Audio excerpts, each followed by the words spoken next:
Bienvenido y gracias otra vez por decirnos que sí a Creative Mornings. Gracias a ustedes por generar estos espacios, chicas, son extremadamente importantes y nosotros como comunidad los necesitamos unirnos y sobre todo ahora que estamos físicamente separados, esto de verdad que nos cae bien y nos refresca. Muchas gracias. Bienvenido. Chat, yo voy leyendo el chat, ustedes me van a ir seleccionando las preguntas. Tú puedes ir, si hay algún comentario durante la plática, pues realmente lo podemos dejar para el final, si te es más fácil, ¿verdad? Para no interrumpir tu diálogo, podemos dejar un espacio al final, que es lo que hacemos en todos nuestros eventos, un espacio para preguntas y comentarios. Ok, perfecto. Bueno, yo quiero empezar diciendo que de verdad creo que fue una suerte que este tema me tocara, porque creo que es uno de los temas fundamentales y de las raíces que tenemos que abordar para hacer un cambio profundo. Yo soy más o menos ese ejemplo del niño que viene de la nada y que de repente, alguien había escrito una vez, el niño que viene de un callejón de Panajachel y de repente llega a las alfombras rojas de los festivales de cine. Y cómo se llega hasta allá y qué camino se recorre hasta ahí cuando uno nace en un lugar determinado que lo que te propone como herencia es inseguridad. Por ahí me gustaría empezar, ¿no? O sea, yo creo que nosotros los guatemaltecos vivimos en un país los guatemaltecos de hoy en día vivimos en un país y en una época en la que la inseguridad son pan de cada día. O sea, de verdad que no tenemos por dónde escaparla, ¿no? Y cuando esa inseguridad se interioriza, se vuelve una fragilidad, una ruptura que nos es muy, muy difícil de sanar y de vencer, porque como sociedad no estamos luchando contra ella, sino la estamos reforzando cada día. Quiero que nos sintamos responsables de esa inseguridad, pero no responsables como nos lo dicta un poco nuestro sistema, de que cada uno tiene que valerse por sí mismo y salvarse por sí mismo, sino responsables desde un punto de vista más comunitario y más global. Digamos que mi historia empieza con la inseguridad causada por el machismo hacia las mujeres, esa discriminación terrible de la que todavía no queremos ser conscientes. Mi madre, cuando empezó su vida conmigo, digamos, yo tenía 2 meses y ella se mudó a Panajachel. Era una época difícil, aún más difícil que ahora para las mujeres, y ella ya empezó rompiendo con los paradigmas sociales. En primer lugar, era profesional, y eso, en lugar de ser una fuerza, se convirtió en un punto negativo, porque asustaba a las mujeres, porque era una mujer que no estaba respetando las leyes que las otras mujeres se imponían en respetar, y asustaba a los hombres, porque era una mujer con poder. Aparte de eso, era madre soltera, cosa que le causó sufrimiento de grandes estigmas, ¿no? O sea, ser madre soltera en esa época era ser una mujer disponible sexualmente porque ya habías perdido lo más precioso que tenías como mujer, que era la virginidad. Y cuando uno se pone a pensar que un acto sexual puede determinar si vales o no, también puede uno imaginarse hasta qué grado de inseguridad puede llegar una persona que sufre ese tipo de estigma. Y luego era trabajadora de salud pública. Entonces, ¿qué significa ser trabajadora de salud pública en esa época, en el área rural? Significa mucha responsabilidad, significa mucho amor por lo que haces y significa mucha inseguridad desde el punto de vista económico. ¿Cómo te planteas vos como madre con un hijo un futuro si sabes que tenés un salario de Estado que te alcanza apenas para lo básico? Y eso y eso que todavía era privilegiada, ¿no? En ese sentido. Pero tenía un elemento que yo creo que fue el elemento que la, que la salvó de lo que le podía haber pasado, y es que era la nueva en el pueblo. Ella llegó a ese pueblo con todos esos estigmas y con todas esas inseguridades, pero, pero ser la nueva le ayudó a romper esos paradigmas, porque a veces es mucho más fácil triunfar en tierra ajena. De alguna manera le debes menos a la gente que te rodea, de alguna manera te puedes reinventar. Y ese es uno de los puntos que me gustaría que tratáramos más adelante, es cómo podemos reinventarnos y cómo podemos nosotros decidir que vamos a construir una tierra diferente, aunque estemos viviendo en el mismo lugar. Luego de eso, cuando yo nací, empezó todo ese... Ya empecé a vivir las inseguridades, cuando crecí, perdón, empecé a vivir las inseguridades personales, ¿no? En primer lugar, la inseguridad de no ser validado por una sociedad porque yo era el diverso.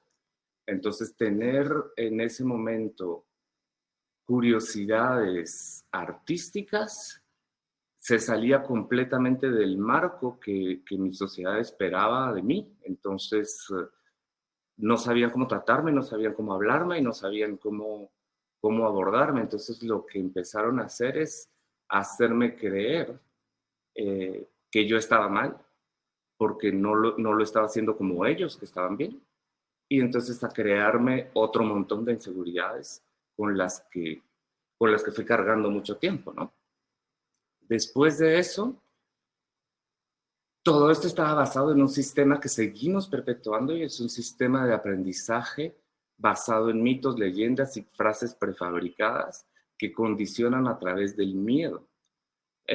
Yo me acuerdo incluso que había una frase que decía, no te rías tanto porque algo malo te va a pasar después. O sea, lo tenemos tan sistematizado que incluso nos prohibimos la felicidad, ¿no? La alegría. Después de esto, también tenemos que pensar que yo nací en medio de la guerra en Guatemala y que es muy difícil crearse una personalidad segura de sí mismo cuando vive uno en un estado que lo amenaza o que lo olvida. Yo realmente una de mis grandes fantasías es poder vivir un día en la piel de un personaje que no ha vivido eso, en la piel de un personaje que no le tiene miedo a su estado, a sus dirigentes. Yo por eso no creo en los héroes de guerra, porque no creo que la guerra desde ningún punto de vista sea sana para la humanidad. Y por eso es que las películas de guerra me causan grandes conflictos personales. Pero creo que la guerra causó estragos y sobre todo nos dejó aún más inseguridad de la que ya teníamos, ¿no? Y puedo seguir enumerando todos los factores que mi país y mi sociedad me brindaron para que yo tuviera una maleta con la que iba a cargar toda mi vida llena de inseguridades. Pero creo que esos ya son suficientes. ¿Y qué pasa con eso? ¿Qué pasa cuando uno nace en un lugar así? Uno se vuelve una sociedad y un individuo con una autoestima muy baja. Pero ¿qué es la autoestima? O sea, una autoestima baja no es esa autoestima de psicología de revista que hoy vemos, ¿no? Que es más o menos, tengo una autoestima baja porque soy gordo, o porque soy gorda, o porque soy bonito, o porque soy feo. La autoestima es realmente cómo uno se ve y cómo uno se valida a sí mismo. Qué valor se da a uno mismo. Entonces, recuperar esa autoestima que ya cuando naciste te enseñaron a que tenía que ser baja, es muy complejo, es muy, muy complejo. Y eso también ayuda a muchos de los movimientos de tiranía que nosotros hemos vivido, porque como tenemos una autoestima tan baja, de alguna manera somos sumisos y nos hemos dejado llevar por el camino del sistema, ¿no? Y esa autoestima del guatemalteco se puede sentir claramente en el racismo. No amar nuestros orígenes es una de las peores cosas. Ahí empieza la autoestima fragilizada de nuestra sociedad. No amar nuestros orígenes es no amarnos nosotros, es renegar de quienes somos, es tratar de asimilarnos a otras culturas para esconder la nuestra. De alguna manera les pongo este ejemplo. Imagínense ustedes que nosotros 80% de nuestra energía diaria la usamos para que no se nos note quiénes somos, porque no nos amamos. Si nosotros estuviésemos contentos con nosotros mismos o respetuosos por lo menos con nosotros mismos, esa energía la pudiésemos usar para otras cosas. Entonces, todo esto es, digamos, una cosa que nosotros ya tenemos. Yo les cuento cómo, por ejemplo, yo tuve mi primer encuentro con el racismo. Creo que yo no lo entendía muy bien porque uno de niño no tiene por qué entenderlo. Eso es un conocimiento adquirido que los padres y la sociedad le van heredando a los hijos. Y yo crecí en esta pana multicultural, en donde de alguna manera vivíamos con una cierta paz, entre comillas. Pero mi madre, cuando yo tenía 4 años, se casó con un cachiquel.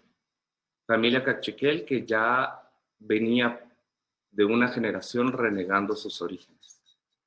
Y mi abuela se volvió una mujer muy importante en mi vida. Mi abuela no sabía leer ni escribir y yo cuando empecé a ir a la escuela le enseñaba a leer y escribir. Y ella, a cambio de eso, me enseñaba a cocinar. Era de estas cocineras clásicas que tenía un horno de adobe, que tenía diferentes piedras para moler, y que también tenía una cocina occidentalizada, pero que hacía como una mezcla. Y ella me enseñaba también cachiquel. Y de alguna manera yo entendí un día que no había que hablar cachiquel en público y que no había que decir que la abuela hablaba cachiquel. Entonces, desde ese momento yo me dije, pero ¿por qué esta mujer que para mí es tan importante y que es tan valiosa y que es tan importante para la familia, nos causa vergüenza? Y de ahí empezó como mi recorrido de lo que ahora nosotros podemos llamar vestigios del colonialismo, ¿no? de todo ese racismo que viene por nuestra inseguridad, por esa inseguridad heredada y por esa perpetuación de una sociedad criolla que está tratando de ser española. Y sobre todo por la falta de amor y humanidad que heredamos de nuestros invasores. O sea, eso creo que es lo peor, porque nuestra mirada hacia los demás carece de amor completamente. Muchas veces confundimos la lástima o la caridad con amor, pero son conceptos muy, muy diferentes que nos llevan a acciones muy diferentes. Y bueno, digamos que esto es un poco como el marco que yo no creo ser, o sea, somos la mayoría los que compartimos esta historia. ¿Y qué hacemos ahora con esa herencia, ¿no? ¿Qué hacemos con esa herencia que traemos desde nuestro nacimiento y que nos marcó? Pues nos volvemos responsables, pero no responsables como lo dicta la economía neoliberalista, que si sos pobre es por tu culpa o si sos inseguro es por tu culpa. Nos volvemos responsables con criterio. ¿Qué significa volverse responsables con criterio? Volverse responsables con criterio es comenzar a analizarse a uno mismo sin miedo y sobre todo analizarse a uno mismo sin frases prefabricadas, analizando la realidad de los demás, analizando nuestro lenguaje, porque debemos de alguna manera ser dueños de nuestras palabras. Debemos darnos cuenta que cuando una palabra sale de nuestra boca es el reflejo de nuestros pensamientos.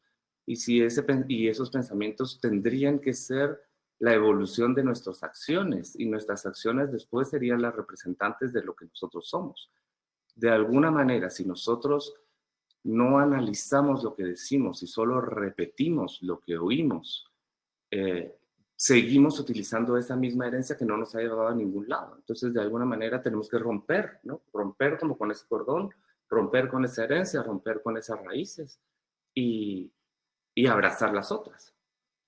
Esto es como fácil decirlo, pero de verdad es súper complicado cuando estamos en una sociedad en la que para hacer ese camino interno le tenemos que dedicar mucho tiempo y ese tiempo muchos de nosotros en Guatemala lo tenemos que utilizar para sobrevivir. Entonces, ¿cómo hacer esas dos cosas?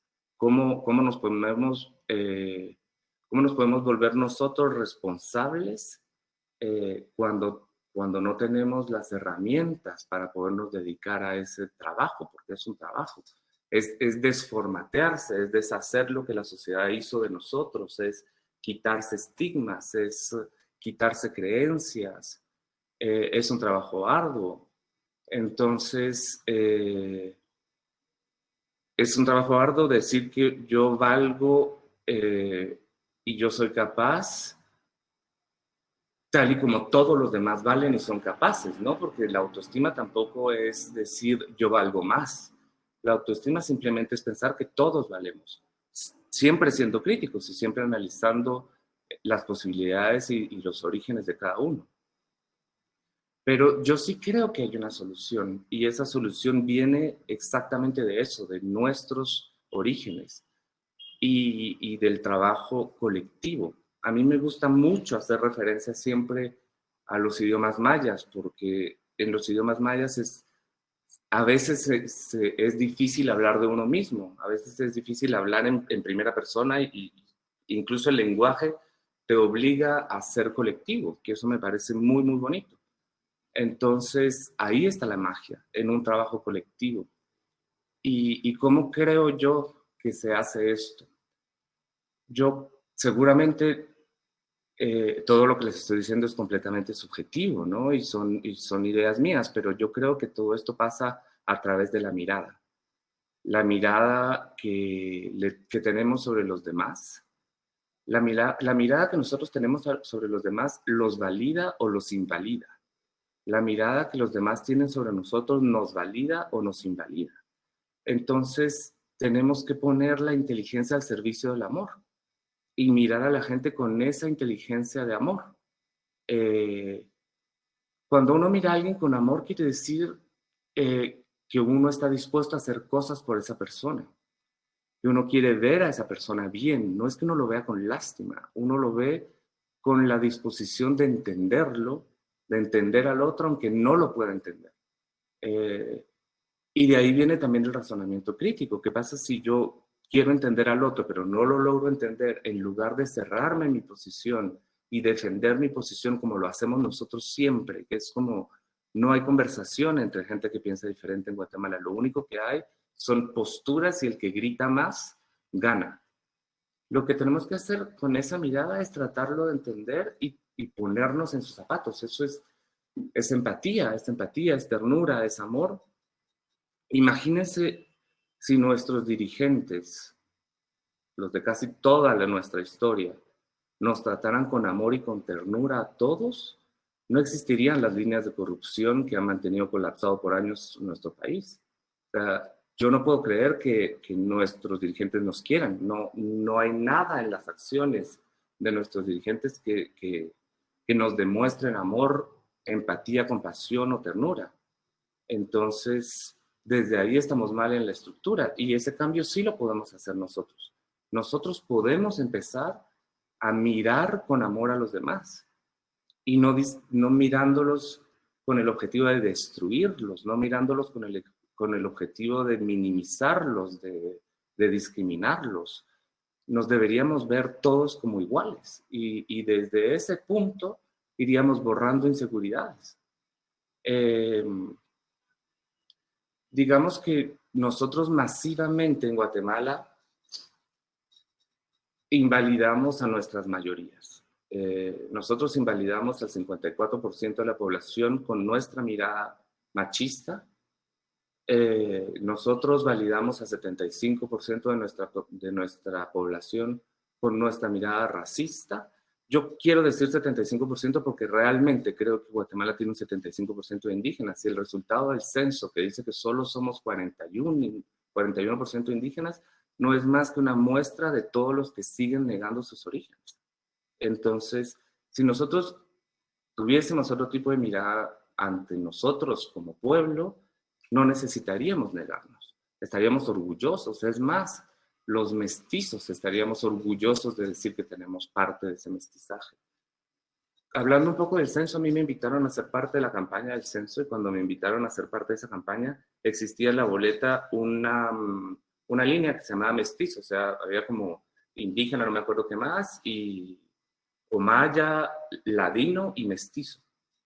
Yo acepté por eso, porque me pareció un gran cambio que existiera la palabra mestizo, y luego la quitaron, entonces renuncié, y solo dejaron ladino.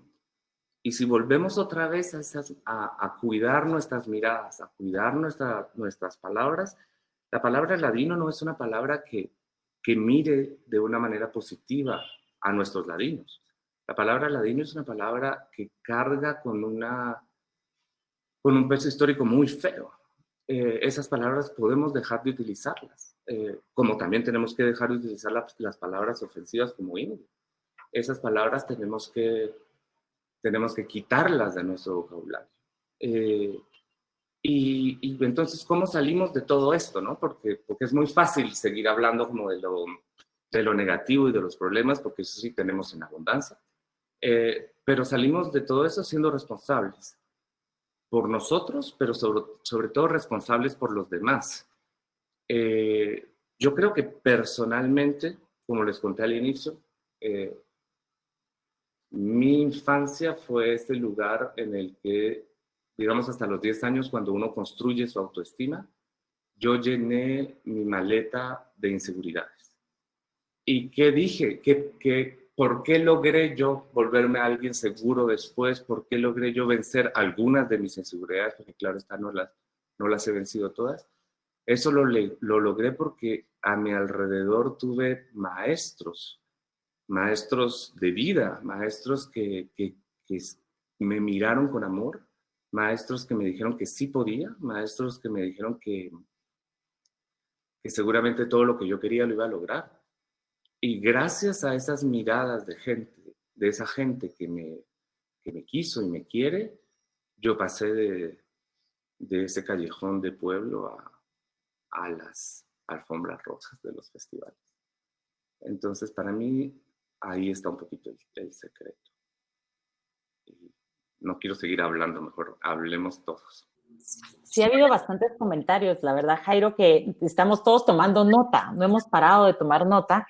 Y aquí dice José Rowe, dice, se habla mucho que la percepción es realidad, que básicamente indica que la imagen que hemos creado de nosotros mismos es realidad para otros y es un método de protección ya que es a nivel personal o business. Mi primera pregunta es, ¿cómo podríamos transferir esa alta autoestima y seguridad a otros, pero sin engañarnos a nosotros mismos? Claro, yo creo, volvemos como a la mirada, ¿no? Digamos que de alguna manera nosotros, seres sociales, a los incentivos de los demás. Entonces, estos incentivos son negativos, a menos que tú seas una persona iluminada, vas a lograr ir en contra de ellos. La mayor parte de las veces uno lo que quiere es amor de los otros. Entonces, si tú le decís a alguien que no lo va a lograr, puede que incluso su subconsciente, por amor, no lo logre para que tú estés contenta de su resultado. Entonces, esto es muy grave, es totalmente grave. O sea, puede que la persona lo logre o no, tampoco es diciéndole a la gente lo vas a lograr que se puede. O sea, tenemos que tener mucho cuidado también de ese positivismo que no es acción. Digamos que lo que nosotros tenemos que hacer sin engañarnos realmente es simplemente vernos como somos y ver a los demás como son. No hay más magia. Eso. ¿No? Por ahí también leí un comentario que decía altruismo. Creo que por ahí no lo deberíamos agarrar. esto debería ser cotidianidad, esto debería ser estilo de vida. Mirarnos como iguales debería ser un estilo de vida, porque mirándonos como iguales les quitamos las inseguridades a los demás. O sea, por ejemplo, los estudios de los niños bully en los colegios. Normalmente siempre el niño bully es el que más inseguridades tiene. Entonces, también hay que pensar, en lugar de tratar de corregir a ese niño para que ya no siga siendo bully, tratar de pensar cómo estamos mirando a ese niño, qué es la mirada que nosotros estamos poniendo sobre él y por qué él reacciona de esa manera, porque está simplemente repitiendo. Otra cosa también es que somos seres que reproducimos. Por eso las historias y el cine es tan importante, porque nosotros reproducimos ejemplos. Entonces los niños miran a los adultos. Como nosotros, por más que querramos darle una educación paralela a nuestros hijos, para que no sean discriminadores como nosotros lo somos, no lo podemos lograr si nosotros no cambiamos, porque es lo que ellos ven, ellos copian lo que nosotros hacemos. Y cuando hablo de ellos no hablo de nuestros hijos, sino hablo de las generaciones, ¿no? O sea, por eso es que es también hablando de historias y lo importante que las historias son para nuestro aprendizaje, también lo son las creaciones de íconos, las creaciones de íconos humanos, las creaciones de íconos humanitarios, esta gente que hasta ahora nosotros también venimos heredando todas esos íconos de guerra, no sé, nos hemos aprendido en los cursos de historia que todos los íconos de guerra les tenemos que dedicar parte de nuestra infancia para aprendernos su vida. Es más importante aprendernos la vida de los premios Nobel, o sea, es como, a mí me encanta un movimiento que Bélgica empezó a tener antes de la pandemia y empezaron a quitar de las plazas y de los lugares públicos todas las estatuas de esos héroes de guerra que habían cometido grandes matanzas. Eso es importantísimo. Dar el ejemplo. Genial. Aquí tenemos otra pregunta. Dice Yara Torres, ¿cómo podemos desde nuestra realidad y círculo social hacer conciencia sobre el racismo sin evidenciar o agredir e imponer? Vamos a ver, yo creo que no se puede hacer conciencia sobre el racismo sin evidenciar. Si un racista se siente agredido porque es racista, ese es el problema del racista. Tú podés mandar un mensaje, vos podés mandar un mensaje educado, vos podés mandar un mensaje que no ofenda por tus palabras, pero yo no puedo decirle a un racista, yo no puedo esconder la palabra racista para que un racista no se sienta mal. Yo no puedo esconder la palabra misógino para que un misógino no se sienta mal. Y de ahí puede ser lo mismo para un pedófilo, para un violador, ¿me entienden? O sea, no, ese lenguaje que nosotros como guatemaltecos usamos, siempre dándole la vuelta a las cosas porque no vaya a ser que alguien se ofenda, es bien peligroso para nuestro desarrollo. Tenemos de alguna manera que hacer que la gente que no quiere oír oiga. Y digamos que a todos los comunicadores que están acá con nosotros, cineastas, artistas, marketing, publicistas o el trabajo que hagan en comunicación, es una gran responsabilidad nuestra también. Es una gran responsabilidad nuestra ir cambiando esos mensajes. Yo creo que sobre todo para los comunicadores comerciales es una gran responsabilidad dejar de venderle a nuestra audiencia ese sentimiento de querer ser alguien que no es. O sea, yo creo que uno tiene que llamar las cosas por su nombre, ¿no? Esos rótulos que dicen, compre casa como si viviera en la antigua. O sea, ¿por qué no darle el valor al terreno de ese lugar que puede estar en San Lucas? Ese lugar tiene un valor por lo que es y por el lugar en donde está. No tiene que ser siempre aspiracional. Eso era tan noventero cuando toda la gente lo que quería era volverse businessman o businesswoman y perder su vida en el trabajo y no tener una calidad de vida. Ahora ya no estamos en eso. Ya no necesitamos poner canches en las publicidades porque eso, nunca vamos a hacer canches. O sea, hay cosas que tenemos que ir realmente revisitando y sobre todo nosotros como audiencia ya no tenemos que aceptar eso. Ya no tenemos que aceptar eso, tenemos que cambiar los discursos. Jairo, tenemos otra pregunta de Mariana Contreras que dice, ¿cuál es una de las dificultades más grandes que ha afrontado Jairo como artista al momento de hablar de temas que muchas veces en Guatemala no se tocan, como el racismo, como estos temas?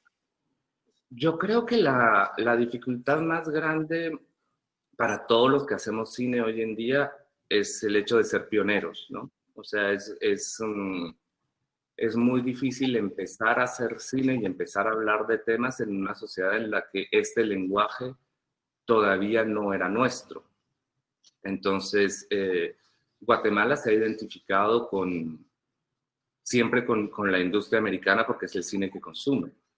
Entonces, su manera de afrontar sus problemas, comparándolos con las historias, siempre fue una manera hollywoodense. Y luego cuando entra el lenguaje del cine a Guatemala y plantea las realidades guatemaltecas, en lugar de entenderlo como una visión de un autor y como un espejo más, realmente el cine lo que hace es que te pone enfrente un espejo y tú ves ahí lo que tú tenés por dentro, ¿no? Lo que hacemos principalmente es empezar a decir, no, esto no es así, no, la tortilla no se hace de esta manera, entonces empezamos como en los detalles de acá, pero eso es una cosa súper normal en las sociedades, digamos, la comunidad afroamericana hizo ese trabajo de una manera que a mí me pareció espectacular, o sea, ellos empezaron primero por la lucha de la visibilidad, tenían que ser visibles en los medios, tenían que ser visibles en el cine, tenían que llegar a ser a la cuota como las mujeres lo hicieron. O sea, pensemos que durante mucho tiempo también el teatro, los roles de mujeres lo hacían hombres. Entonces, todas estas comunidades lo que han hecho es irse ganando un espacio de visibilidad.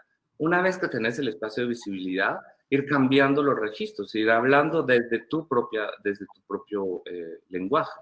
Una vez que estás hablando desde tu propio lenguaje, todo esto se puede mezclar y se puede hacer más rápido, claro está, pero nada más que una vez que estás hablando desde tu propio lenguaje, y ya ocupas esos espacios, podés entender las realidades de una manera más simple. Entonces, la comunidad afroamericana lo que dice es que una vez que estaba ahí, ya se empezó a hablar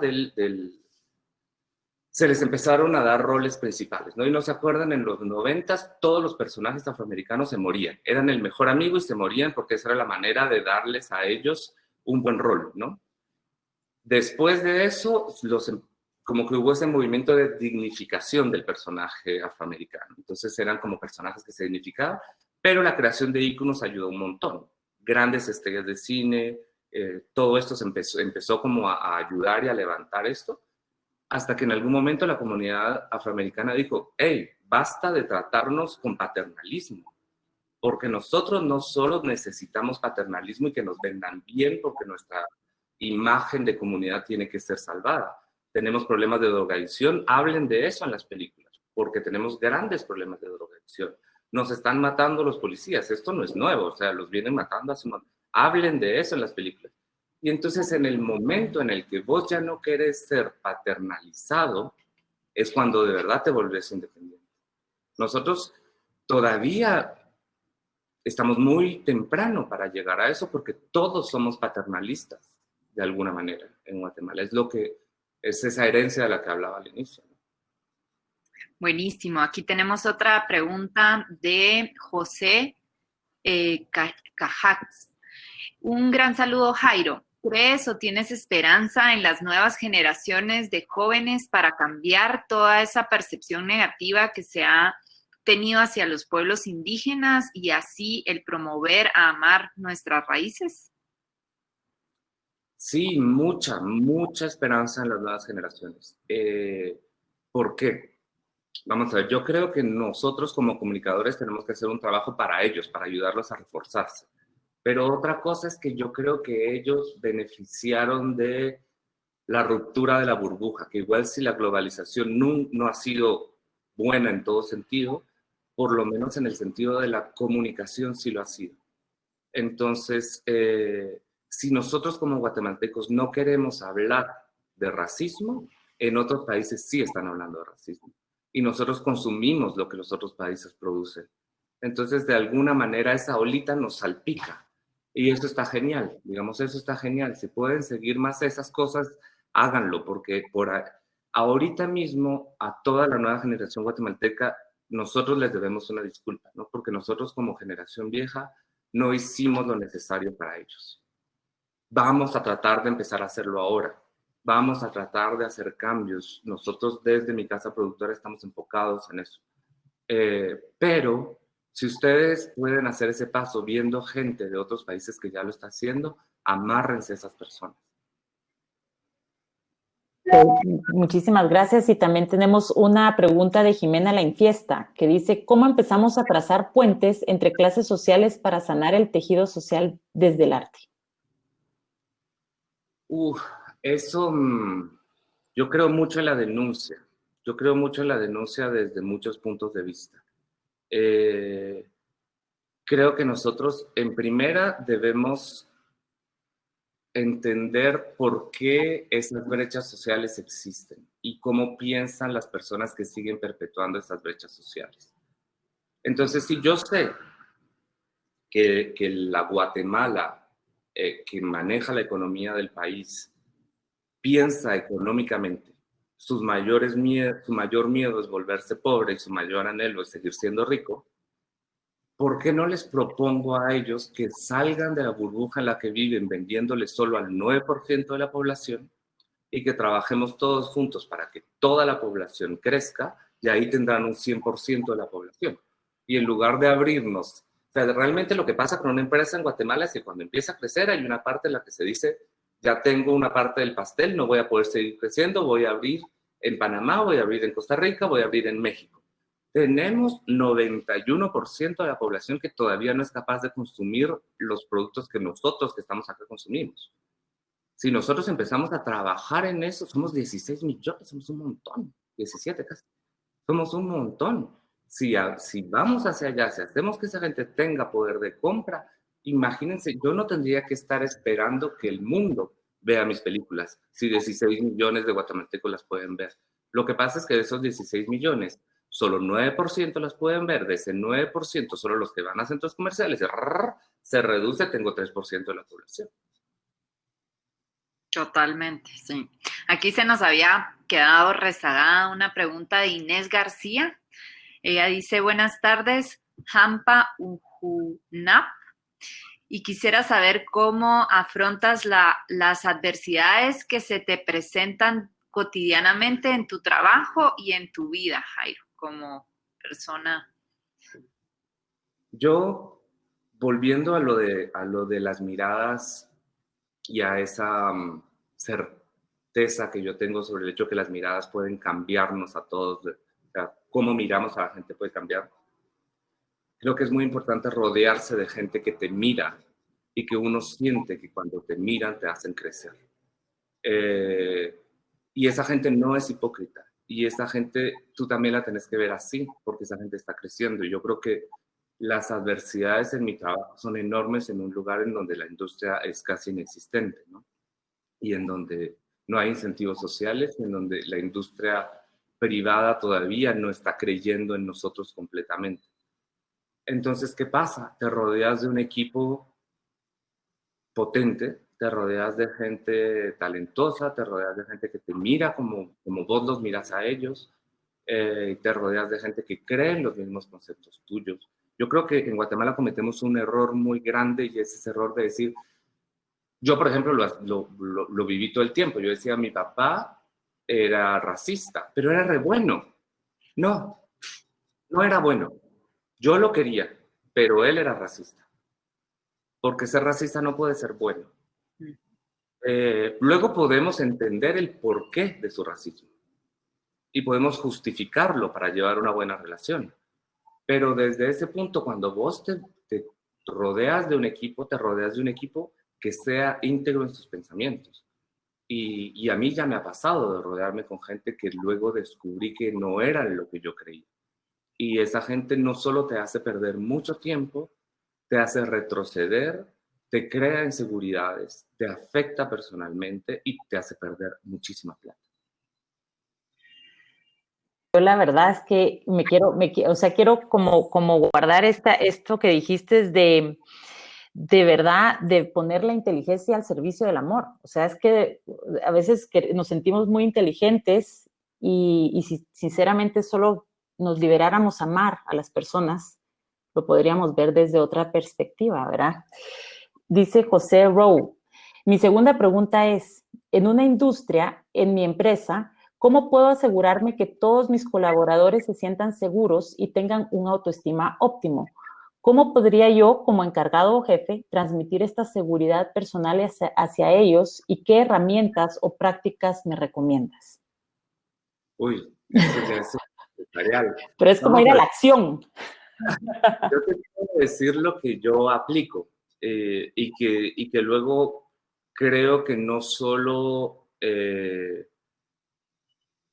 creo que me da muchos más resultados a mí que a ellos. Al final es una cosa un poco como egoísta, ¿no? Pero digamos que yo creo en el criterio de mis colaboradores. Y aunque luego tengamos peleas de puntos de vista o que yo jale para mi lado, porque eso también es natural, eh, pregunto y aprecio el punto de vista de los demás.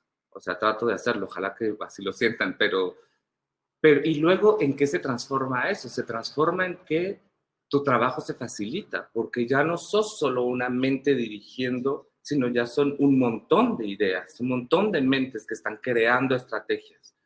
Y esas estrategias, por un lado, en mi industria es muy simple, porque digo simple por decirlo así, pero somos un grupo de personas trabajando por pasión y por amor, y sabemos que como, que como individuos somos mucho más débiles y que como grupo podemos ayudarnos más y que todos tenemos que mantener el barco a flote.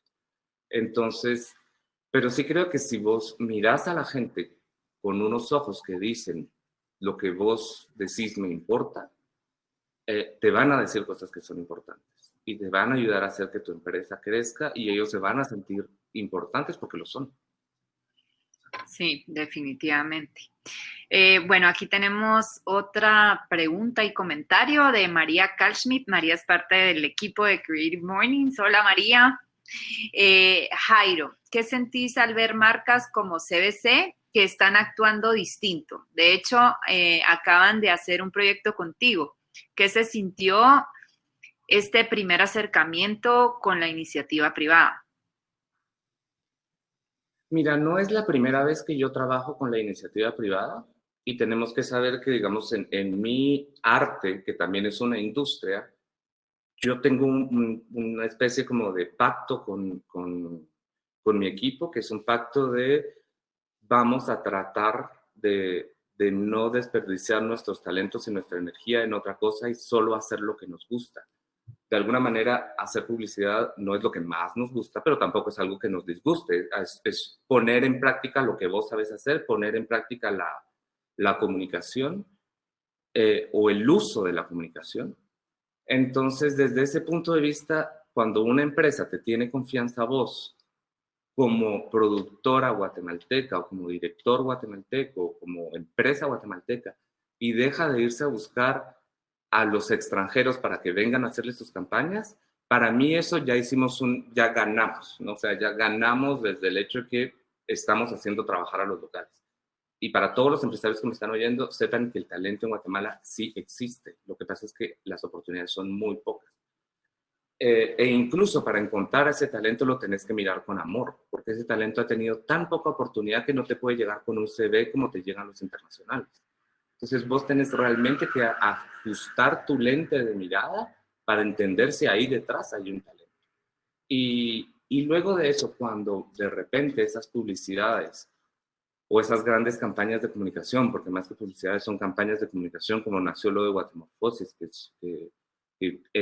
la idea inicial era cómo podemos apoyar la pandemia, ¿no? Y cuando estas personas te tienen confianza y se abren completamente y están de acuerdo en una comunicación diversa y están de acuerdo en celebrar nuestra megacultura y nuestra megadiversidad y todo lo que nosotros somos, es un placer muy grande y uno siente que ganó batallas. Luego, cuando vas conociendo a los dirigentes, también te das cuenta que ellos mismos están en esa batalla y que no hay tantos buenos ni malos, digamos, claro que pueden haberlos, pero que de alguna manera también es es mucho ese cascarón social en el que muchas veces vos como marca te da mucho miedo comunicar de una manera porque ya sabemos que lo que queremos son canchitos.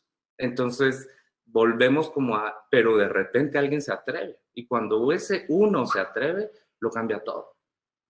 Pues, tenemos de nuevo a la comunidad afroamericana que empezó a hacer ese cambio como ejemplo.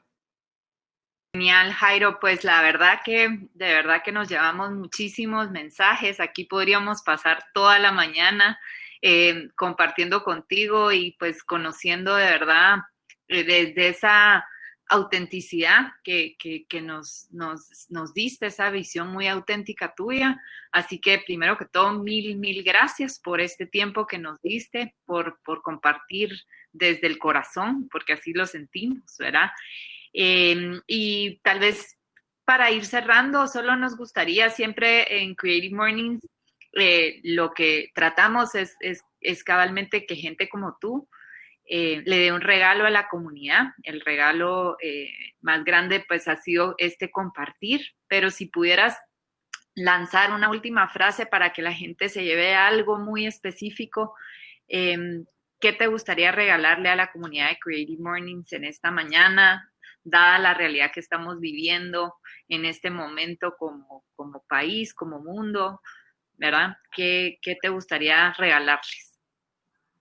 Mira, yo creo que fuera de lo que estamos viviendo, los sueños personales siguen siendo los mismos, los sueños profesionales siguen siendo los mismos, y eso no lo tenemos que abandonar.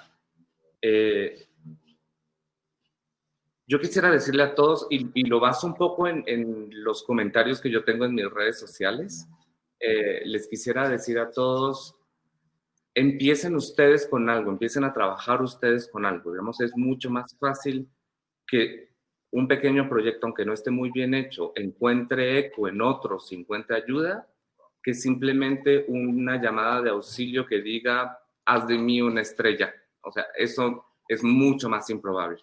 Que si ustedes ya empiezan a mandar, en lugar de pedir solo que se les vuelva una estrella, empiezan a mandar fotos de ustedes, cada vez sus fotos las hacen mejores, empiezan a mandar casting y pruebas personales para los que quieran ser actores, empiezan a mandar sinopsis para los que quieren ser escritores, y no solamente un mensaje diciendo, tengo una gran idea, hacerle una gran película, porque ustedes saben que una película lleva 5 años de financiamiento, 4 años de trabajo, o sea, no es así como que todos los que llamen se les va a hacer la película de su vida, ¿no? Entonces, pero si ustedes empiezan a mandar un primer trabajo personal, una primera muestra de crecimiento de ustedes, y si son constantes, seguramente en algún momento habrá un proyecto que haga match y que tenga una puerta y un lazo.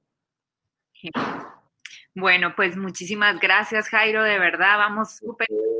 Se cumplió cabalmente el propósito de este espacio, que es crear inspiración. Yo creo que toda la gente que estuvo reunida en este espacio virtual salió muy inspirada. Vamos a compartir lo que vimos hoy en nuestras redes sociales, vamos a compartirle cómo poderse comunicar con Jairo a través también de compartir sus redes y todos sus espacios donde podemos ahora buscarlo, y lo que viene de las producciones que me imagino que ya están ahí en el horno. Muchísimas gracias, de verdad, y muchísimas gracias también a Volcano Immersion por habernos invitado en este espacio, porque de verdad es un espacio para que todos podamos co-crear, juntarnos y aprender, porque de una manera muy sencilla nos pudiste transmitir algo tan valioso, que realmente todos, pues los invito a todos a que acojamos esto, porque es algo que estamos viviendo en la actualidad y que es importante para nosotros vivirlo desde la humanidad. Gracias, Jairo. Así que quédense aquí en la plataforma. Otra vez, gracias, Jairo, y los invito a que sigan explorando todo lo que hay todavía aquí. Así que muchísimas gracias